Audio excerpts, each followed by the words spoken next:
Desde los tiempos más antiguos, el ser humano ha considerado al agua no solo como purificadora, sino capaz de dar la vida. Fue por esto que Juan, el último profeta del Nuevo Testamento y el primero del Nuevo, invitaba a que quien reconociera su pecado, su arrepentimiento, su deseo de conversión y la necesidad del perdón de Dios, se introdujera a las aguas del río Jordán en señal de todo lo anterior. Por eso, como en griego, inmersión o purificación se deriva de la palabra baptisma, bautismo, a Juan se le conocía como el Bautista. Sin embargo, es importante subrayar que el bautismo de Juan era solo la manifestación del deseo de recibir la purificación y el perdón de Dios, pero las simples aguas del río Jordán no podían otorgarlo. Es cierto que, en tiempos del profeta Eliseo, Dios concedió que la lepra del general Naamán fuera purificada al sumergirse 7 veces en el Jordán, pero para la purificación del espíritu, Dios pediría algo más a través de Jesucristo. También el río Jordán, para el pueblo elegido, había marcado el final del camino del desierto, y al cruzarlo bajo la guía de Josué, la llegada a la tierra prometida. Pero Dios nos enseñaría que la verdadera entrada a una vida mejor y al reino de los cielos se obtendría a través no de las simples aguas del Jordán, sino del agua y el Espíritu Santo.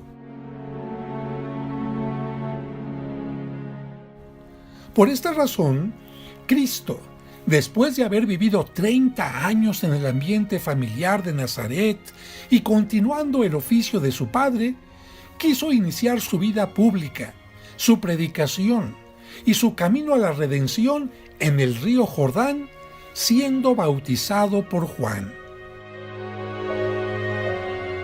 Pero surge una pregunta. ¿Acaso él tenía pecados que le hicieran mostrar su arrepentimiento y conversión? A este respecto, la Sagrada Escritura es clara, mencionando en varios textos que Cristo no cometió pecado alguno.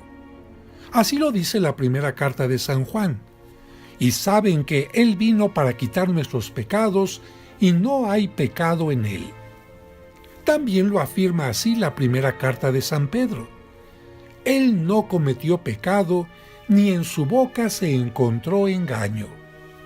Y así lo dice también la carta a los Hebreos, porque no tenemos un sumo sacerdote que no pueda compadecerse de nuestras debilidades, sino uno que fue tentado en todo según nuestra semejanza, pero sin pecado.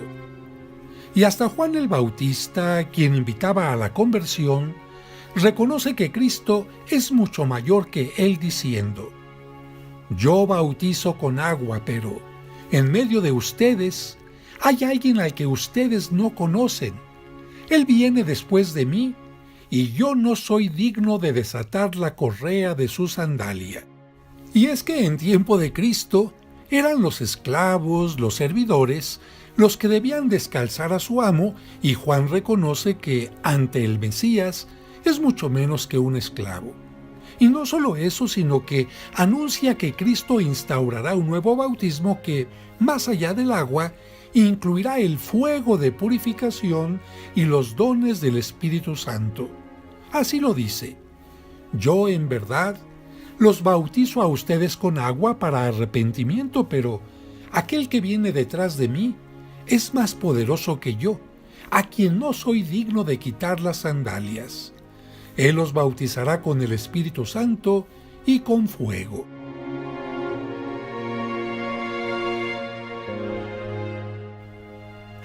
Pero para que Jesucristo pudiera hacer descender sobre nosotros el Espíritu Santo, era necesario que primero padeciera y muriera en la cruz como un cordero inmaculado, y después resucitara y ascendiera a los cielos. Así dice el texto. Al día siguiente, vio Juan el Bautista a Jesús que venía hacia él y exclamó: «Este es el Cordero de Dios, el que quita el pecado del mundo». Así pues, Cristo entra a las aguas del Jordán para ser bautizado, pero no para ser purificado de sus pecados, sino para significar que, así como los seres humanos pretendían dejar sus pecados en aquellas aguas, Él los tomaba sobre sí para después, solidarizándose con todo el género humano, purificarlos con su muerte y resurrección. Un punto más de esta reflexión es recordar que, de acuerdo al libro de Josué, el río Jordán había abierto sus aguas para el paso de Dios presente en el Arca de la Alianza, y con él el paso del pueblo, la entrada del pueblo a la tierra prometida. Así dice el libro de Josué: «Cuando los que llevaban el arca bajaron al río y sus pies se mojaron en las orillas, las aguas que venían de arriba fueron bajando hasta detenerse, y así el pueblo pudo atravesar frente a Jericó». Pero durante el bautismo de Cristo sucedió algo mucho mejor, porque, de acuerdo al Evangelio, se abrieron los cielos para que descendiera el Espíritu Santo sobre quien habría de salvar al mundo, y se escuchó la voz de Dios que lo presentó como su Hijo amado. No un hombre común o un idealista, orador, psicólogo o político con sus discursos, terapias o sistemas políticos, sino el mismo Hijo de Dios, que a partir de su bautismo y gracias al Espíritu Santo, inició su misión salvadora que conoceremos o recordaremos, profundizaremos y agradeceremos durante todo el año litúrgico. Y que si el bautismo de Juan era una invitación a la conversión, el bautismo que Cristo pide que sus discípulos realicen